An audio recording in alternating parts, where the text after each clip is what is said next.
कहाँ तक पढ़ी हो? मैं बीए पास हूँ सर। गुड। टाइपिंग और शॉर्ट हैंड भी जानती हूँ। Very good. सर मेरा परिवार बहुत बड़ा है और बम्बई से दूर भी।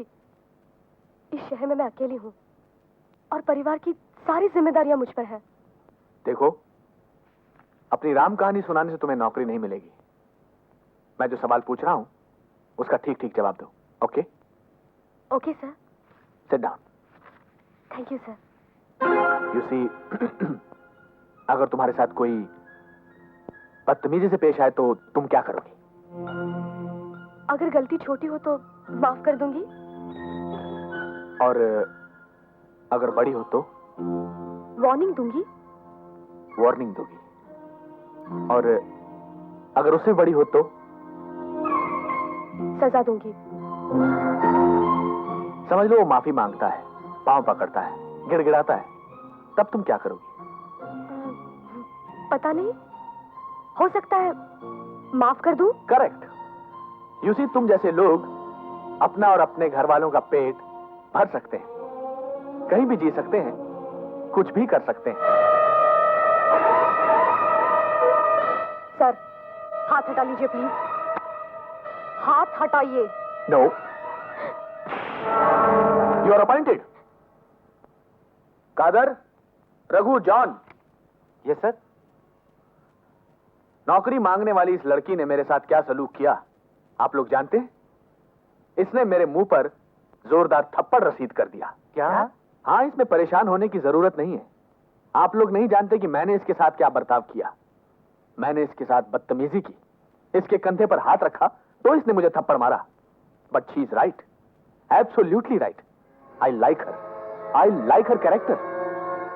लेकिन इस बेचारी को क्या मालूम कि मैं तो एक पत्नीव्रता इंसान हूं। गैर औरत को हाथ लगाना तो क्या, बुरी नजर से देखना भी पाप समझता हूं। इसको नहीं मालूम कि यह ड्रामा इसका एक इम्तिहान था। जो आदमी जानबूझकर गलती करता है वो दुनिया का सबसे जलील इंसान है, लेकिन जिससे अनजाने में गलती हो जाए वो तो बेकसूर है। अथर्ववेद के 18वें अध्याय के 18वें श्लोक में इस बात का जिक्र है। मुझे माफ कर दीजिए सर। अरे नहीं, माफी मत मांगो। तुम तो बेकसूर हो क्योंकि तुमसे अनजाने में गलती हुई है। और फिर नौकरी में तुम्हें थोड़ा तुम्हारे कैरेक्टर को दे रहा हूं। मुझे यकीन है कि मेरे कारोबार की भी तुम अपने कैरेक्टर की तरह हिफाजत करोगी। कादर, मैडम का मेरे गेस्ट हाउस में रहने का इंतजाम करो। तुम कल से काम पर आ सकती हो। God bless you. जाओ।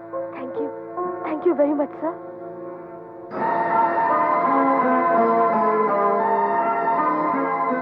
That is Dharmchand.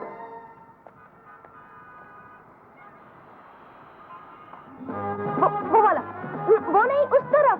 अरे नहीं बाबा, काले के पास। तुम्हारी समझ में कुछ नहीं आता। मुन्नी, जो रंग तुम्हें पसंद है वही ले लो, समझे? कौन सा पसंद करूं? ये नीला, पीला, लाल, ये कुछ समझ में नहीं आता। क्यों? तुम तो रोज कपड़े बेचते हो, तुम्हें कौन सा अच्छा लगता है? लाशा की तो सभी कपड़े अच्छे होते हैं बहन जी। तुमको कुछ नहीं मालूम। मुन्नी, तुमको कोई रंगीन कपड़ा पसंद नहीं आ रहा है तो ये सफेद ही ले लो।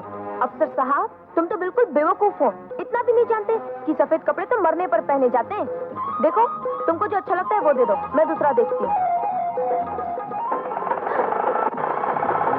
सुनो, तुम कुमार को जानते हो? कौन सा कुमार? अरे वही टेलर कुमार। वो तो यही है। यही है तो ब्लाउज से कहना उसकी पत्नी आई है। कुमार, ओ कुमार, तेरी घरवाली आई है। अफसर साहब, ये तो कमाल हो गया, कुमार यही है। अच्छा, कहाँ है? घर में रात भर लफड़ा करती रहती है और अब यहाँ क्या करती है? तू रास्कल, तो तू यहाँ? अफसर साहब, ये वो कुमार नहीं है। हाँ, मैं कुमार नहीं हूँ भाई साहब, मैं राजकुमार हूँ। ये तो कोई मेले में जेब काटने वाला लगता है। हाँ? चलो चलते हैं। Sorry gentleman. ठीक है।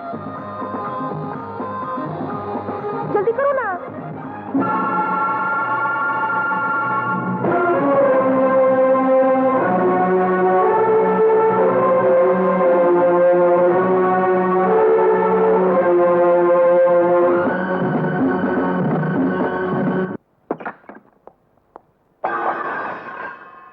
अरे, ये घर है या मैदान जंग?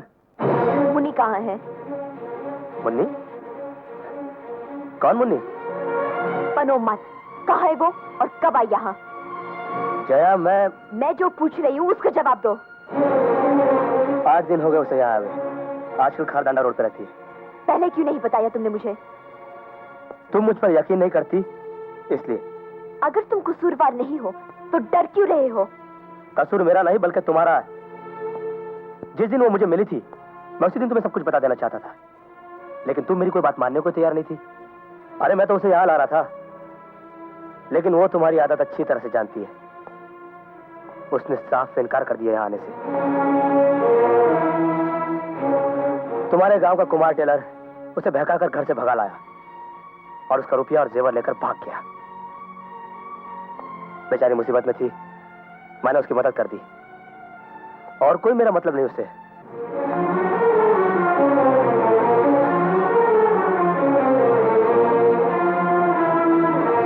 भगवान पर हाथ रखकर कसम खाओ और सच बोलो।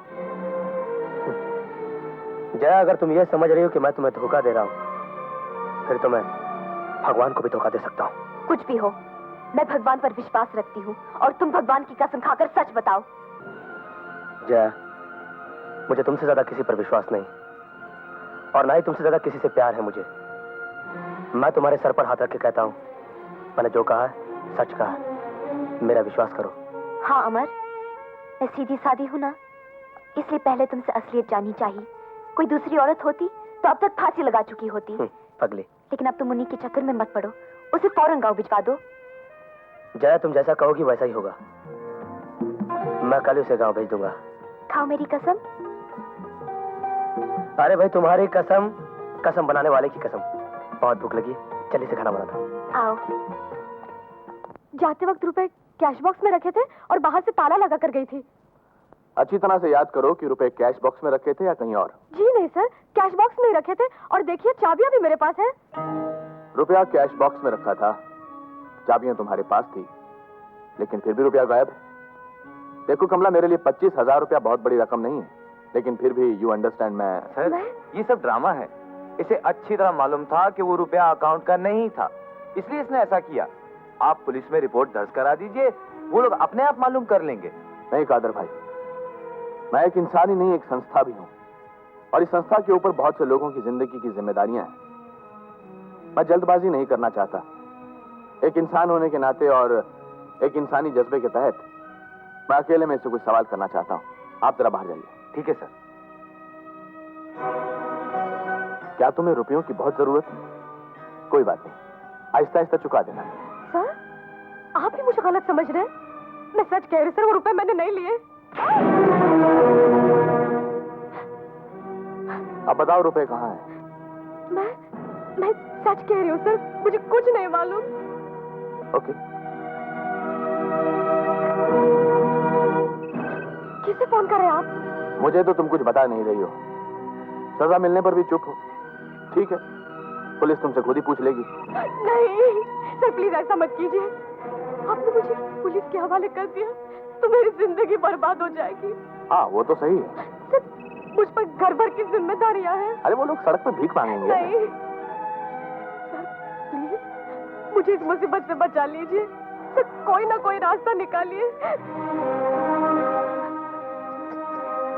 मैं कुछ भी करने को तैयार हूँ। हाँ, गुड, वेरी गुड। मुझे रुपयों की कोई जरूरत नहीं। मैं पुलिस को फोन भी नहीं करूंगा। अब तुम्हें और तुम्हारे घर वालों को डरने की कोई जरूरत नहीं। ओके? हाँ? ये तो अच्छा अपना मालिक भला आदमी, नहीं तो वो नारियल की तरह चिल जाती। चोर तुम नहीं, मैं हूं। मैंने खुद ही अपने रुपए चुरा लिए थे और इल्जाम तुम पर लगाया था। तुम्हें अपने बस में करने के लिए पहले मैंने तुम्हें अपना सेक्रेटरी बनाया, फिर चोर और अब पतिता। तुमने उस दिन जो मुझे थप्पड़ मारा था ना, ये उसी की कीमत थी। That is Karamchand.